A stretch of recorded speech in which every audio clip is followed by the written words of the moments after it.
Синдикалците в петок ќе донесат одлука за генерален штрајк. Од покачувањето на платата за 2806 денари нема ништо, а цените драстично растат.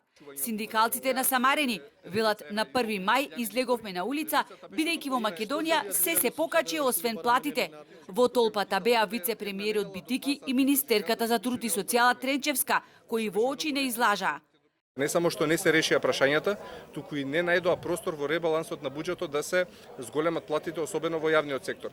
За приватниот сектор можам да зборувам дека исто чашата е прелеана и дека луѓето чекаат секојдневно да апелираме и да повикаме на генерален штрајк, бидејќи повеќе не се издржува состојбата.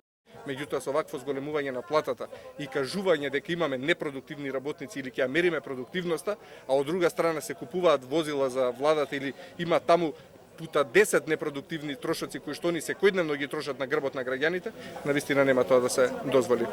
За 1300 денари е зголемена минималната синдикална потрошувачка кошничка, која сега надминува 38.000 денари и луѓето повеќе не можат да врзат крај со крај. 112.000 луѓе сега со минимална плата од 18.000 денари повторно не можат да го преживеат месецот. Ние како Сојуз на синдикати на Македонија више подолго време апелираме за да се покачат платите, како што велиме линеарно за 2806 денара и како што баравме ние од 1 мај. Зошто? Поради сево ова, знаејќи дека на 31 мај ќе прекине мерката за ограничување на маржите на основните прехранвени производи. Видовме уште ден порано сите трговци и на мало и на големо ги коригираа своите цени, сите цени отидоа за плюс 10%, владата како трет социјален партнер не излезе во пресред.